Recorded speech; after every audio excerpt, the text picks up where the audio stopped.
Don't forget to subscribe and press the bell icon to never miss a video from testbook.com.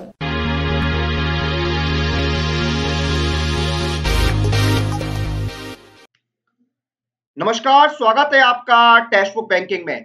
IBPS specialist officers यानी SO का recruitment notification release हो चुका है।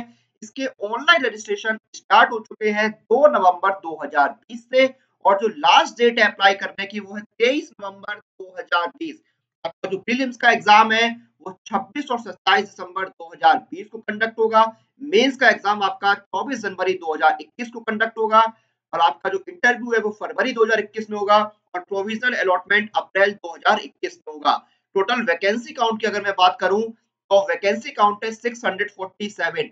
Total 6 पोस्टें हैं, IT officer, agriculture field officer, राजभाषा अधिकारी, law officer, HR personal officer और मार्केटिंग ऑफिसर। तो ये 6 पोस्टें हैं और आज मैं आपको इस वीडियो बताने वाला हूं कि आप कैसे ऑनलाइन अप्लाई कर सकते हैं आईबीपीएस एसओ के लिए। तो पूरा स्टेप बाय स्टेप मैं आपको प्रोसेस बताऊंगा ऑनलाइन अप्लाई करने का। आइए शुरू करते हैं और जानते हैं कि क्या है पूरा प्रोसेस आईबीपीएस स्पेशलिस्ट ऑफिसर्स के लिए अप्लाई करने का।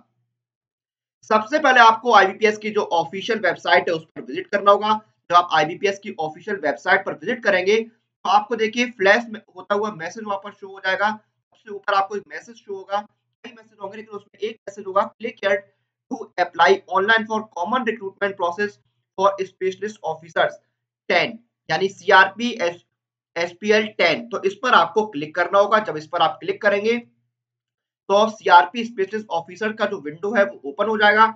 इसमें देखिए जो 10 है, common recruitment process for specialist officers 10, सबसे ऊपर वाला जो है उस पर आपको क्लिक करना होगा। तो उस पर आप क्लिक करेंगे तो देखिए सीआरपी स्पेशलिस्ट ऑफिसर्स 10 का जो विंडो है वो ओपन हो जाएगा। यहाँ पर दो ऑप्शन है, जो पहला वाला ऑप्शन है वो ऑनलाइन अप्लाई करने का है और दूसरा ऑप्शन है एडवर्टीजमेंट को देखने का। तो आपको पहले वाले ऑप्शन पर जो मैंने रेड सर्किल किया हुआ है उस पर क्लिक करना होगा।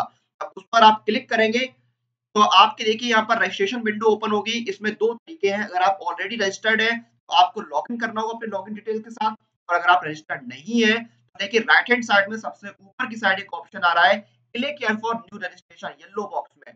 तो आपको इसी पर क्लिक करना होगा, click here for new registration पर। और जब इस पर आप क्लिक करेंगे तो आपका रजिस्ट्रेशन पेज ओपन हो जाएगा। इसमें सबसे पहले आपको आपका जो बेसिक इन्फो है वो डालना होगा। आपको अपना फर्स्ट नेम डालना होगा, जो आपका फर्स्ट नेम है। उसके बाद आपको अपना मिडिल नेम और लास्ट नेम एंटर करना होगा। फर्स्ट नेम डालना कंपलसरी है, मिडिल नेम और लास्ट नेम डालना कंपलसरी नहीं है। अगर आप कोई मिडिल नेम या लास्ट नेम यूज करते हैं तो आप एंटर कर सकते हैं। उसके बाद आपको अपना मोबाइल नंबर डालना होगा और ईमेल आईडी डालनी होगी। तो मोबाइल नंबर और ईमेल आईडी डालते समय बहुत ही सावधानी रखिएगा। अपनी मोबाइल नंबर और ईमेल आईडी बिल्कुल करेक्ट एंटर कीजिएगा, क्योंकि अगर आपका जो मोबाइल नंबर है और जो ईमेल आईडी है वो फ्यूचर में आपसे कांटेक्ट करने के लिए यूज किया जाएगा। तो मोबाइल नंबर और ईमेल आईडी बिल्कुल करेक्ट रखिएगा, उसमें कोई भी गलती नहीं कीजिएगा, क्योंकि फ्यूचर में आपसे कांटेक्ट करने के लिए यही मोबाइल नंबर और ईमेल आईडी यूज होगा। तो यहाँ पर आपने मोबाइल नंबर ईमेल आईडी डाला। उसके बाद सबसे लास्ट में सिक्योरिटी कोड का ऑप्शन आ रहा है, तो आपको ये सिक्योरिटी कोड एंटर करना है और सेव एंड नेक्स्ट पर क्लिक करना है। जब आप सेव एंड नेक्स्ट पर क्लिक करेंगे तो आपका रजिस्ट्रेशन नंबर और पासवर्ड आपको मिल जाएगा। उसके बाद आपको अपना फोटो और सिग्नेचर अपलोड करना है। तो फोटो और सिग्नेचर जो फॉर्मेट और जो साइज दिया हुआ है उसी फॉर्मेट उसी साइज में आपको अपलोड करने हैं। तो आपकी जो फोटो सिग्नेचर है वो आप रिसाइज कर लीजिए। और आपके फोटो और सिग्नेचर को रिसाइज करने के लिए टेक्स्ट बुक लेकर आया है, free photo cropping and resizing tool for all competitive exams. इस free photo cropping and resizing tool का इस्तेमाल करके आप आपके जो फोटो और सिग्नेचर है उनको रिसाइज कर सकते हैं मन चाहे साइज में। तो यहाँ पर आपको अपने फोटो और सिग्नेचर अपलोड करने हैं। उसके बाद देखिए फोटो सिग्नेचर अपलोड करने के बाद आपको नेक्स्ट पर क्लिक करना है। जब नेक्स्ट पर क्लिक करेंगे तो आपकी बेसिक डिटेल्स में आपको सबसे पहले आपकी जो पोस्ट है वो सिलेक्ट करनी है। जैसे मैंने एग्रीकल्चर फील्ड ऑफिसर सिलेक्ट किया है, तो आप जिस पोस्ट के लिए अप्लाई कर रहे हैं वो पोस्ट आपको सिलेक्ट करनी है और आप वही पोस्ट के लिए अप्लाई करिए जिस पोस्ट के लिए आप एलिजिबल है। जैसे कि एग्रीकल्चर फील्ड ऑफिसर के लिए अगर मैं अप्लाई कर रहा हूँ तो उसके लिए 4 साल की ग्रेजुएशन की डिग्री चाहिए। Agriculture, horticulture, animal husbandry, veterinary science, dairy science या फिर फिशरी साइंस या फिर एग्री मार्केटिंग या फिर cooperation and banking, agri forestry, forestry, agriculture, biotechnology, dairy technology. तो ये जो स्ट्रीम है इनमें आपके पास ग्रेजुएशन की डिग्री होनी चाहिए अगर आप एग्रीकल्चर फील्ड ऑफिसर के लिए अप्लाई कर रहे हैं। उसके बाद आपको अपनी कैटेगरी सिलेक्ट करनी है कि आप किस कैटेगरी से बिलोंग करते हैं, general, EWS, OBC, ST, SC. तो मैं जनरल कैटेगरी से बिलोंग करता हूं, तो मैंने यहाँ पर जनरल कैटेगरी सिलेक्ट की है। उसके बाद अगला क्वेश्चन है, क्या आप ऐसे पर्सन है जिनको 40% से ज्यादा बेंचमार्क डिसेबिलिटी है? अगर आप ऐसे पर्सन है तो आप यस कर दीजिए, वरना नो कर दीजिए। अगर आप यस करते हैं तो आपके बाकी क्वेश्चंस हैं, आपकी डिसेबिलिटी का टाइप क्या है, सब टाइप ऑफ डिसेबिलिटी और आईडी एंड अदर्स। सब टाइप ऑफ डिसेबिलिटी आपको सिलेक्ट करना है, फिर सब टाइप ऑफ मल्टीपल डिसेबिलिटी आपको सिलेक्ट करना है, अगर आप ऐसे पर्सन है जिनको 40% ज्यादा डिसेबिलिटी है। फिर देखिए, क्या आपको देखिए पीडब्ल्यूडी की जो गाइडलाइंस है उसके तहत आप एलिजिबल हैं एक्स्ट्रा टाइम के लिए एग्जामिनेशन पर? अगर आप एलिजिबल हैं तो आप यस कीजिए। उसके बाद देखिए कि आपको सेरिब्रल पेल्सी है और आपका जो राइटिंग स्पीड है वो अफेक्टेड है, अगर है तो यस कीजिए। और अगर आपकी राइटिंग स्पीड अफेक्टेड है तो आपको क्या एग्जामिनेशन में एक्स्ट्रा टाइम चाहिए है? अगर आपको चाहिए है तो यस कीजिए। फिर उसके बाद अगला सवाल है, whether your dominate writing hand is affected, क्या आप जिस हाथ से आप लिखते हैं वो इफेक्टेड है? अगर यस तो आप यस कर दीजिए, वरना नो कर दीजिए। और अगर आपका राइटिंग हैंड इफेक्टेड है तो क्या आपको एग्जामिनेशन में एक्स्ट्रा टाइम की जरूरत है? अगर आपको जरूरत है तो आप यस कीजिए, वरना नो कर दीजिए। उसके बाद देखिए, अगला क्वेश्चन है, पीडब्ल्यूबीडी की गाइडलाइंस के अकॉर्डिंग आपको स्क्राइब की जरूरत है? अगर आप स्क्राइब के लिए एलिजिबल है, आपको जरूरत है तो आप यस कर दीजिए, वरना आप नो कर दीजिए।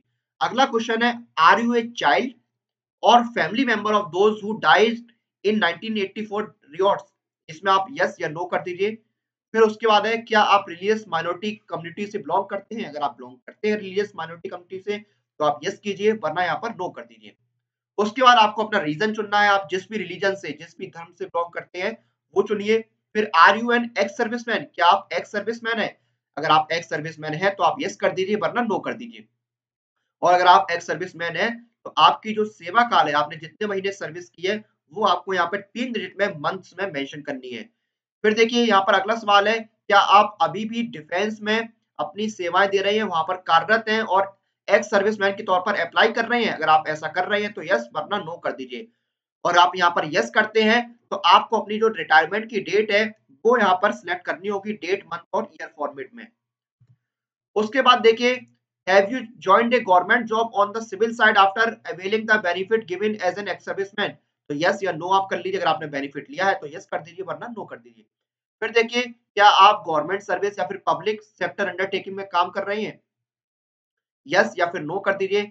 उसके बाद अगला क्वेश्चन ये है कि आप सीडब्ल्यूई स्पेशलिस्ट ऑफिसर का जो रिक्रूटमेंट है उसमें पहले अपीयर हो चुके हैं? अगर आप पहले अपीयर हो चुके हैं तो यस करिए, अगर नहीं हुए तो नो कर दीजिए। आप अपीयर हुए हैं तो कितने अटेम्प्ट्स आपने दिए हैं वो आपको यहाँ पर फिल करने हैं, और जो आपने अटेम्प्ट्स दिए हैं वो आपको सिलेक्ट करने हैं। फिर आपको अपनी नेशनलिटी सिलेक्ट करनी है। उसके बाद आपका जो एग्जाम सेंटर है वो आप जिस स्टेट या यूनियन टेरिटरी में रखना चाहते हैं वो सिलेक्ट कीजिए, जैसे मैंने उत्तर प्रदेश सिलेक्ट किया है। उसके बाद आपको जो प्रीलिमिनरी एग्जाम है उसका सेंटर सिलेक्ट करना है, मैंने आगरा किया है। फिर आपको मेन एग्जाम का यहाँ पर सेंटर सिलेक्ट करना है, जैसे मैंने लखनऊ किया हुआ है। उसके बाद आपको अपनी डेट ऑफ बर्थ इंटर करनी है, जो आपकी डेट ऑफ बर्थ है वो आपको यहाँ पर इंटर करनी है। डेट ऑफ बर्थ के लिए मैं आपको बता दूं कि आपकी यहाँ पर जो एज लिमिट है वो 20 से 30 साल होनी चाहिए। Minimum age 20 years, maximum age 30 years. और एज लिमिट के लिए जो कट ऑफ डेट है वो है 1 नवंबर 2020, यानी 1 नवंबर 2020 को जो आपकी एज होगी वही आपकी फाइनल एज मानी जाएगी। तो ये आपने एज यहाँ पर एंटर कर दी। उसके बाद आपको अपना जेंडर एंटर करना है। फिर आपको अपना जो मैरिटल स्टेटस है वो आपको एंटर करना है। फादर का नाम आपको डालना है, मदर का नाम डालना है। फिर आपको आपका एड्रेस डालना है, और उसके बाद जिला डालना है। फिर आपको अपना राज्य सिलेक्ट करना है और पिन कोड डालना है आपके शहर का। तो ये आपका करस्पॉन्डेंस एड्रेस हो गया। उसके बाद आपको आपका जो परमानेंट एड्रेस है वो एंटर करना है। अगर आपका करस्पॉन्डेंट एड्रेस और परमानेंट एड्रेस सेम है तो आप यहाँ पर क्लिक कर दीजिए same as address for correspondence. अगर अलग है एड्रेस आपका, परमानेंट एड्रेस और करस्पॉन्डेंट एड्रेस, तो आप यहाँ पर फिल कर दीजिए। उसके बाद सबसे नीचे आपकी जो एप्लीकेशन फीस है वो यहाँ पर शो हो रही है 850 रुपए। जनरल कैटेगरी के लिए 850 रुपए की एप्लीकेशन फीस है। फिर यहाँ पर सारी डिटेल्स एंटर करने के बाद अपनी डिटेल को वैलिडेट कीजिए। वैलिडेट योर डिटेल्स के ऑप्शन पर क्लिक कीजिए। डिटेल्स को वैलिडेट करने के बाद सेव एंड नेक्स्ट पर क्लिक कीजिए। जब आप सेव एंड नेक्स्ट पर क्लिक करेंगे तो आप एजुकेशनल क्वालिफिकेशन वाले पेज पर रिडायरेक्ट हो जाएंगे। यहाँ पर आपको सबसे पहला ऑप्शन है आर यू ग्रेजुएट, क्या आप ग्रेजुएट हैं? तो आपको यहाँ पर यस या नो करना है। फिर आपको आपकी ग्रेजुएशन की डिटेल डालनी है। आपने कौन सी स्ट्रीम से ग्रेजुएशन पास किया है? मैंने एग्रीकल्चर से पास किया है। कितने साल का आपकी कोर्स था? 4 साल का था, जो मैंने यहाँ पर एंटर किया है। डेट ऑफ पासिंग यहाँ पर डालनी है, तो आपके परसेंटेज ऑफ मार्क्स हैं वो एंटर करने हैं, और कौन से क्लास या ग्रेड से आप पास हुए हैं वो आपको एंटर करना है। इसी तरह अगर आपने पोस्ट ग्रेजुएशन में कोई डिग्री या डिप्लोमा किया है तो उसकी डिटेल्स एंटर कीजिए, और भी अगर कोई आपकी क्वालिफिकेशन है तो वो भी यहाँ पर एंटर कर दीजिए। तो देखिए एजुकेशनल क्वालिफिकेशन को लेकर एक मैं बात बता दूं कि एजुकेशनल क्वालिफिकेशन की जो कट ऑफ डेट है वो है 23 नवंबर 2020, यानी आपकी जो एजुकेशनल क्वालिफिकेशन है उसका जो रिजल्ट है वो 23 नवंबर 2020 या उससे पहले डिक्लेयर हो जाना चाहिए। जी हाँ, 23 नवंबर 2020 यहाँ पर कट ऑफ डेट है। उसके बाद देखिए कि आपको कंप्यूटर की नॉलेज है। अगर आपको कंप्यूटर की नॉलेज तो आप यहाँ पर यस कीजिए, और आपको कंप्यूटर की नॉलेज किस तरह से है वो आपको बताना होगा। जैसे कि मैंने जो कंप्यूटर है वो अपने हाई स्कूल में पढ़ा था, आईटी एज ए सब्जेक्ट यानी इंफॉर्मेशन टेक्नोलॉजी मैंने अपने 10th में पढ़ा था। तो इसी तरह आपको अपनी कंप्यूटर की जो क्वालिफिकेशन है वो यहाँ पर बतानी होगी कि आपने कैसे पढ़ा है कंप्यूटर, कोई सर्टिफिकेट किया है, कोई डिप्लोमा किया है या कोई डिग्री की है, जो भी आपने किया हो वो आपको यहाँ पर बताना है। उसके बाद देखिए यहाँ पर आपकी जो एक्सपीरियंस है वो आपको बताना है कि आपने कहाँ पर काम किया है, नेम ऑफ द एम्प्लॉयर, आपका डिस्क्रिप्शन देना है, टोटल आपने जो सर्विस करी है वो देना है, आपकी जो ड्यूटी का नेचर है वो आपको बताना है। ये सारी डिटेल्स आपको एक्सपीरियंस में डालनी है। उसके बाद अदर डिटेल्स में क्या है, जो आपको भाषा, जो आपको लैंग्वेज आती है वो आपको यहाँ पर इंटर करनी है। जैसे हिंदी और इंग्लिश मुझे आती है, लिखना पढ़ना सुनना तीनों मुझे हिंदी इंग्लिश आती है, रीड राइट एंड स्पीक, मैं लिख भी सकता हूँ, पढ़ भी सकता हूँ और बोल भी सकता हूँ। तो ये आपकी यहाँ पर आपको लैंग्वेज आपको बतानी है। उसके बाद अपनी डिटेल्स को वैलिडेट कीजिए और सेव एंड नेक्स्ट पर क्लिक कीजिए। जब से आप सेव एंड नेक्स्ट पर क्लिक करेंगे तो आपको देखिए यहाँ पर प्रेफरेंस देनी है, यानी अगर आपका सिलेक्शन होता है तो आप प्रेफरेंस कैसे देंगे, यानी आपको सबसे पहले किस बैंक में चाहिए। अगर आपसे पूछा है आप किस बैंक में चाहते हैं कि आपको ये पोस्ट मिल जाए, नौकरी चाहते हैं आप इस रिक्रूटमेंट के जरिए, तो आपको इस तरह से प्रेफरेंस देनी होगी। जैसे मैंने अपनी पहली प्रेफरेंस दी है कैनरा बैंक, अगर मेरा सिलेक्शन होता है तो मैं चाहता हूं कि मेरा सिलेक्शन कैनरा बैंक में हो सबसे पहले। तो इस तरह से आपको यहाँ पर प्रेफरेंस देनी है। आपको जो लेफ्ट हैंड साइड में बैंक के नाम लिखे हैं उन पर क्लिक करना है, राइट हैंड साइड में ऑटोमेटिकली आपकी जो प्रेफरेंस है वो आती जाएगी। प्रेफरेंस देने के बाद अपनी डिटेल्स को वैलिडेट कीजिए और सेव एंड नेक्स्ट पर क्लिक कीजिए। जब आप सेव एंड नेक्स्ट पर क्लिक करेंगे तो आपने जो डिटेल्स भरी है उसका प्रीव्यू आ जाएगा। तो सबसे ऊपर देखिए राइट हैंड साइड में आपकी फोटो होगी, उस पे आपको राइट क्लिक करना है और कंफर्म करना है कि ये आपकी फोटो है। इसी तरह सबसे नीचे देखिए डिक्लेरेशन है, आपको डिक्लेरेशन पर क्लिक करना है, फिर आपको आई एग्री पर क्लिक करना है, लेफ्ट हैंड साइड में होगा ये, और राइट हैंड साइड में आपकी सिग्नेचर है तो वहां पर भी आपको क्लिक करना है और कंफर्म करना है कि आपके सिग्नेचर है, और फाइनल सबमिट पर क्लिक करना है। जब आप फाइनल सबमिट पर क्लिक करेंगे, अब आपको आपका जो लेफ्ट थंब इंप्रेशन है, उल्टे हाथ का जो आपका थंब है वो यहाँ पर आपको अपलोड करना है, और उसके बाद हैंड रिटन डिक्लेरेशन आपको अपलोड करना है, और फिर आपको सिक्योरिटी जो है कोड वो एंटर करना है और सेव एंड नेक्स्ट पर क्लिक करना है। देखिए जो आपका हैंड रिटन डिक्लेरेशन है वो मैं आपको बता देता हूँ, आपका जो ऑफिशियल नोटिफिकेशन है उसमें आपको ये मिल जाएगा। तो हैंड रिटन डिक्लेरेशन में है क्या मैं बता देता हूँ, आई, फिर आपका नाम, hereby declare that all the information submitted by me in the application form is correct, true and valid. I will present the supporting document as and when required. यानी आपने जो इंफॉर्मेशन दी है इस एप्लीकेशन फॉर्म में वो बिल्कुल सही है, ट्रू है और वैलिड है, और समय पड़ने पर जो इस इंफॉर्मेशन के लिए सपोर्टिंग डॉक्यूमेंट है वो आप पेश करेंगे। तो ये आपका सेल्फ रिटन डिक्लेरेशन है।